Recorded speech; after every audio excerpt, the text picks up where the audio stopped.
Give it up for Willa Taylor. I don't know about you, but there have been times in my life when I have convinced myself that this relationship or this person was right for me. It was what I was needing. It was who I could commit to. And so in those moments, I've talked myself into being a couple. Because, you know, the old tape's running in your head. It's time to settle down. How long can you continue running the streets? Maybe you need to grow up and be responsible. And isn't it everyone that you know in a relationship now? Aren't you tired of being alone? All these things running in my head. And knowing there's no such thing as a perfect relationship or a perfect woman. So in my 30s, I'm living in New York City, and I'm living the happy to be single lesbian lifestyle that I have dreamed of for a while. I live in this beautiful, huge, rent-controlled pre-war apartment in Brooklyn, and my dream job, I'm working at Lincoln Center. I had a posse of 5 very close, very crazy friends who were ride or die, who ran the streets with me, who protected me from my most debaucherous and degenerate tendencies, or at least they tried to anyway, and were there for each other whenever we needed it, no matter what. We had met through our jobs. We all worked in theater. But we had grown to be a family. And this was a sweet, sweet life. The 6 of us had a ritual. For us, Fridays meant movies, dinner, and the duplex. We all loved films. As a matter of fact, we had spent the last New Year's Eve at the Angelica Film Center watching an all-night marathon of the 3 Star Wars films, the first 3, the only 3, frankly, that really count. We all loved food. We all thought of ourselves as foodies even before that was really a term. And we would spend all of the week figuring out where we were going to eat because we were poor and we were cheap, but we loved good food. New York is teeming with restaurants. You can get good food any place, including, if you ever go there, the corner of 46 and 6. There's this great falafel cart, great food. But we wanted to specialize in mom and pop ethnic cuisine. And so this is before social media, before cell phones really were prevalent. And so we would do our research. We would talk to everybody we knew. We'd talk to folks that had loved to eat out, that would eat out a lot, to get advice. And we would plan for where we were going to eat after we went to the movies. And of course, we all loved musical theater. As a matter of fact, the way that we had bonded is that we found out that each of us had been in at least one production of Oklahoma while we had been in high school. So whatever was opening on a Friday night around 7 o'clock, that's where we were going. We would sneak into the theater with our wine coolers in our bags, some candies, maybe some popcorn, because again, we're poor. And after that, then we would scour the city and find the restaurant that we knew would have great cheap food. This particular Friday evening though, we were all excited because Annie, who worked in casting at the Public Theater, but was desperately trying to get into the film business, had scored us all tickets to a private pre-release screening of Waterworld. Now I don't know how many of y'all remember Waterworld, but clearly some other people, I'm sorry. This was the most expensive film ever made at the time. It starred Kevin Costner, and it featured a friend of ours, one of our running buddies, Michael Jeter. The film is for those of you who may not know, is a post-apocalyptic action film that takes place in the future when all of the polar ice caps have melted and the majority of Earth is underwater. Now, at that time, that was completely science fiction. There was no mention of climate change. Funny to think about that now. And we were going to see this sneak peek and then have a conversation with the director. We were all really excited about it. Well, after what felt like 2 weeks, but was really only a little over 2 hours, we snuck out of the Angelica through a side door so we wouldn't have to see Annie's friend who had gotten us the tickets, because it was a train wreck. Costner's hero was completely unlikable. Some of the characterizations were racist, even for the unwoke 90s. The dialogue was stilted, and the plot had holes in it that you could fly the Goodyear blimp through. So we escaped as best we could, got out of that theater, and then spent the next 3 hours at this tiny little Chinese Szechuan restaurant over Szechuan chicken and very, very cold Qingdao beers, talking about the limited merits of this film. By the time we got to the duplex that night, we were very full, very giddy, and just a little bit drunk. Now, the duplex is one of the oldest gay bars in New York. It is a cabaret theater and a piano bar and a dance club, all together in one building. It's been around since the 1950s, and every musical theater accompanist that we knew working in theater worked at least one night a week at the duplex playing there. So that guaranteed us a table and free drinks at least one round every time we showed up. And it also guaranteed that the pianist would play a couple of very, very obscure show tunes that only we would know so we could sing loudly.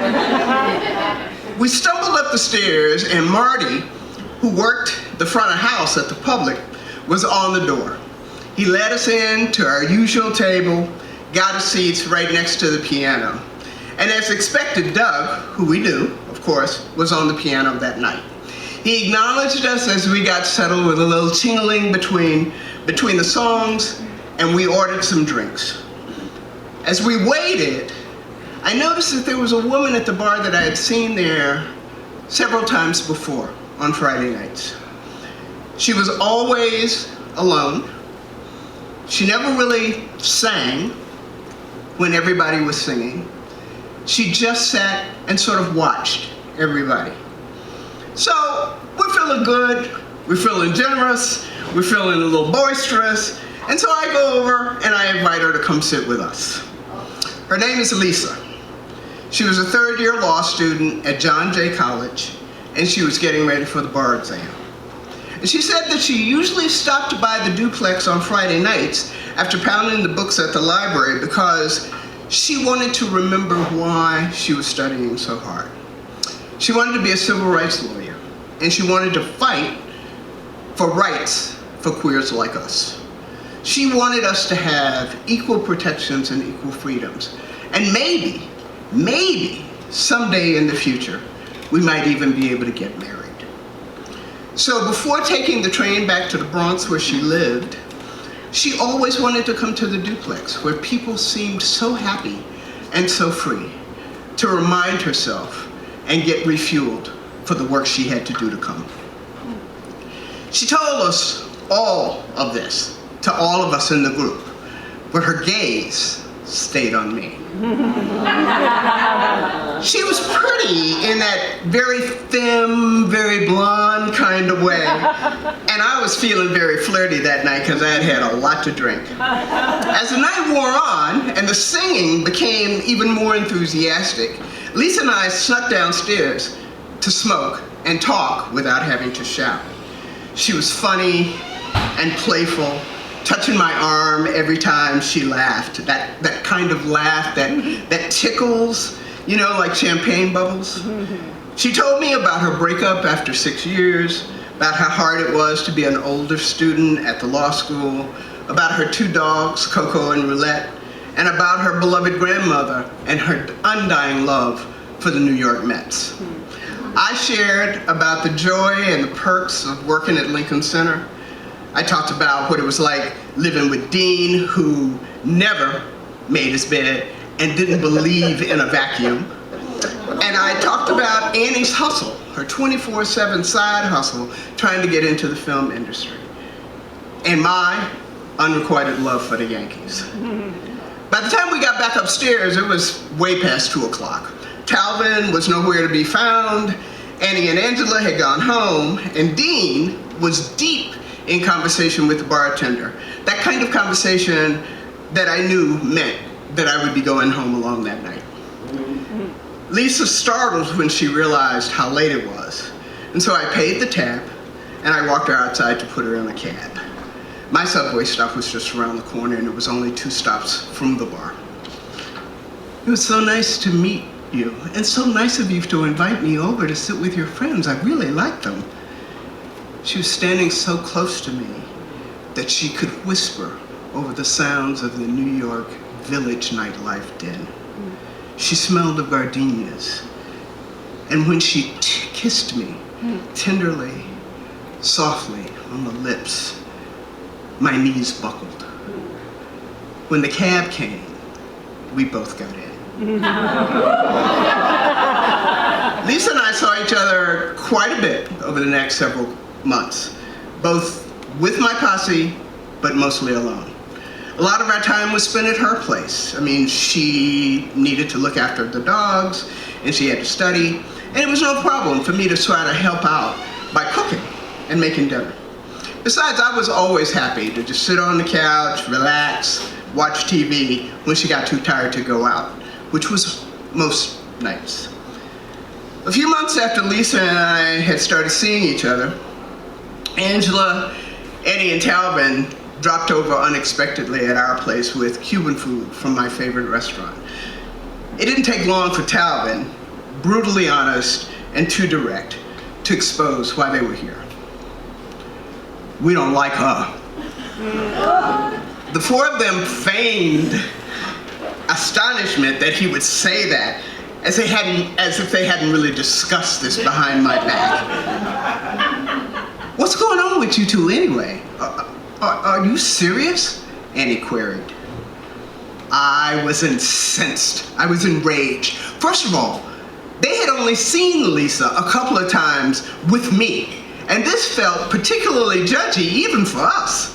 I had expected that they would be spending time with us like we normally did, gossiping, playing Uno, talking trash. That's what we normally did when we weren't at the movies. They hadn't really spent any time with her to be having an intervention right now. I mean, how dare they question my relationship? They were just jealous, right? They were just jealous because I was seeing somebody and they weren't. And they were mad and being petty because maybe I had missed a few of our Friday nights to stay with my girlfriend. Girlfriend? What do you mean, am I serious about her? Why shouldn't I be serious about her? She's funny and she's sexy and she's good in bed and Angela said, are you in love with her?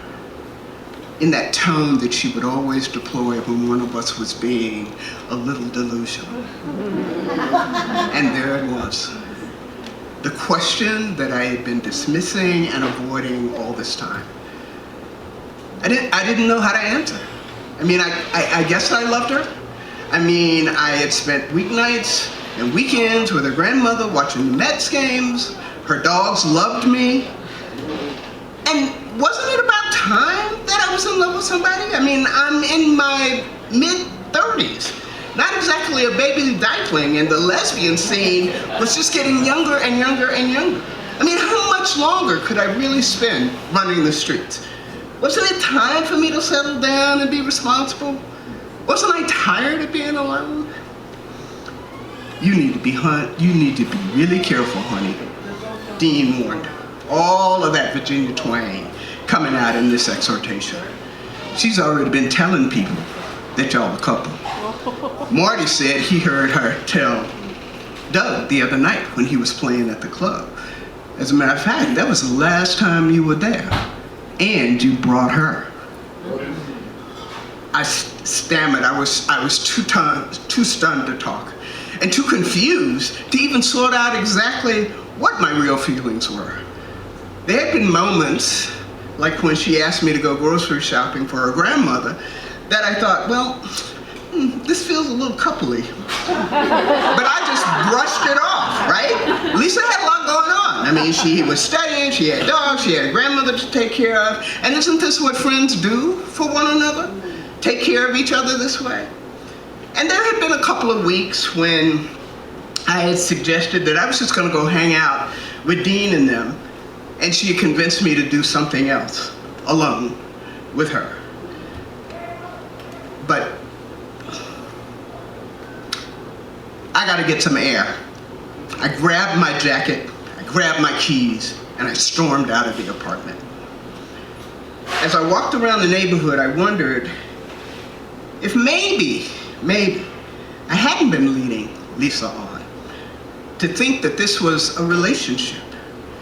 I had really just kind of drifted into the situation. No clear desire other than having some fun, having some sex, and having some companionship. And maybe what I was doing was sort of like playing house, you know, when you're a kid and you pretend to be married and in it. But what I was really doing was taking advantage of someone just to keep from having to put myself out there. Was I a creep for that? Maybe. By the time I got back to our place, I knew what needed to be done. I knew I needed to sit down and have a serious talk with Lisa about what each of us expected from what we were doing. They say that it's better to deliver bad news in public. That way the person won't make a scene. So I invited Lisa out for dinner to the Pink Teacup, this wild little cafe in the village that had great soul food and very, very discreet servers. The conversation did not go well. There wasn't any yelling or shouting, there wasn't a scene, but there were tears and recriminations. She was brokenhearted and talked about how maybe she was just unlovable. And what had she done? And couldn't she make me happy? And we were so good together. And I realized in that moment that I couldn't. I didn't know how to. I just wanted to run out of the cafe and run far away from the tears and from my fears and the voices in my head. And so I took her hand and I swallowed all my doubts and all the advice of my posse, and I swallowed it deep down inside, and I lied. I lied to her, I lied to Dean and Angela and Annie and Talvin, and I lied to myself. I was not only a creep, I was a coward. It took 3 years to get me out of that relationship. And by the time I left, whatever feelings of love and compassion and empathy that we had had that had made me live that lie, it was all dead. Whatever I felt, I had been wrong. I had given in to something that became so toxic and so venomous that we were unrecognizable to each other. Creep and coward were the least of what I had become. I hated her, and I hated myself even more for the wasted time, for the squandered affections, for the miserable nights and the painful mornings, for everything that we could have been if I had just been honest. My posse had been right. I should have been more careful. Thank you. Yeah.